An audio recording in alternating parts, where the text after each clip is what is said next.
Susan. Today I am making Miss Kay's banana nut cake with caramel icing. I did this a while back, a couple of years ago, so I'm going to redo that because tomorrow is our Thanksgiving meal at the church and my sons requested this, so I thought I would redo the video as well. So I hope everybody's doing great, and without further ado, let's get started. For my cake, I'll need 2½ cups of sifted cake flour. I sifted this before measuring. I'll need 1 2/3 cup of sugar.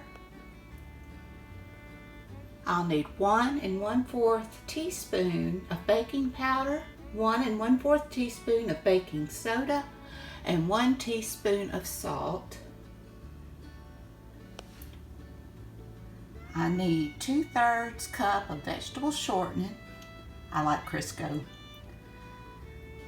1/3 cup of buttermilk, 1 cup of mashed bananas, 2 large eggs, and my recipe doesn't call for vanilla, but I'm using vanilla in mine, and 2/3 cup of pecans, or you can use walnuts. I have my oven preheating to 350 degrees Fahrenheit, and I've buttered and floured, which I use Baker's Joy, 2 round cake pans. So to make the cake layers in a large mixing bowl, you want to sift together the flour, sugar, baking powder, baking soda, and salt.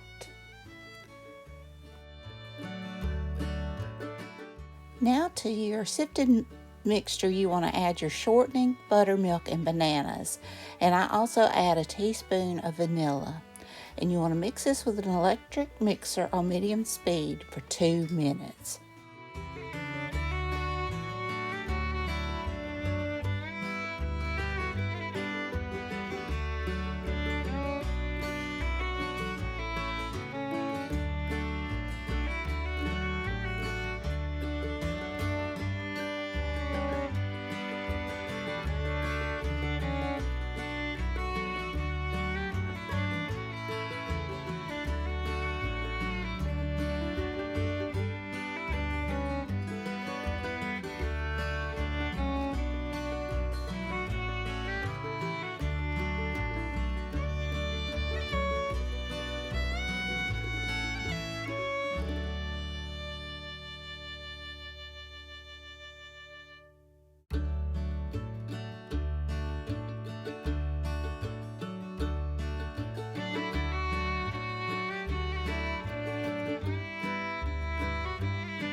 Now divide your batter between the 2 cake pans and bake for about 30, the recipe says 35 to 40 minutes. It only took about 25 minutes for my cakes to be done.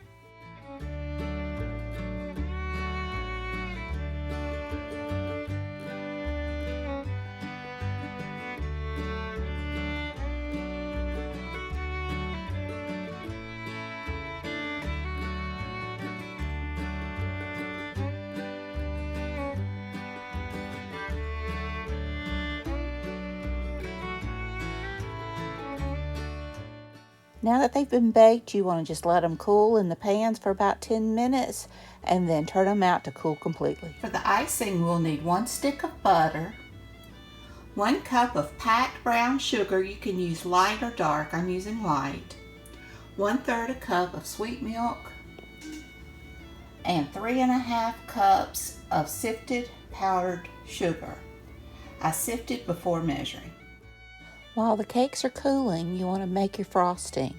In a medium saucepan on medium heat, you want to bring the butter and brown sugar to a boil and boil it for 2 minutes.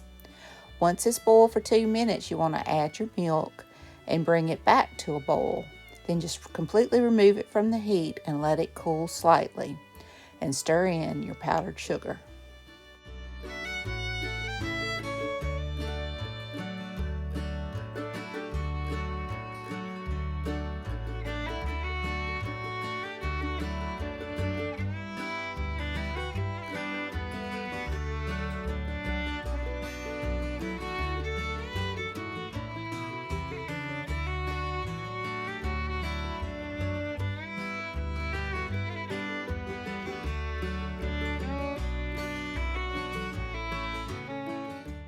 I added in a teaspoon of vanilla into this caramel icing as well. It didn't call for it, but I went ahead.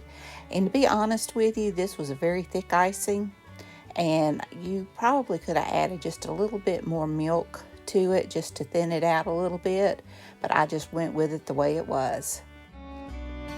And now we just want to ice our cake.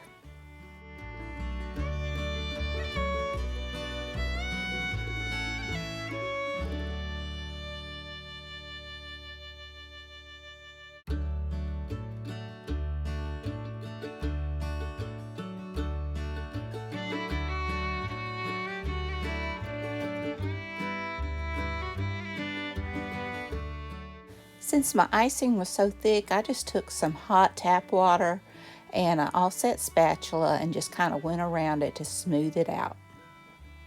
And here it is. This was so good. This is one of our favorite cakes. It gets requested frequently. So I hope you enjoyed this video. If you did, please give me a thumbs up. Hit that subscribe button if you haven't. Ring that bell so you can be notified when I upload new content. Leave a comment. Tell me what you think. I hope you all have a great, wonderful day. Give this cake a try. You won't be disappointed. And until next time, bye, y'all.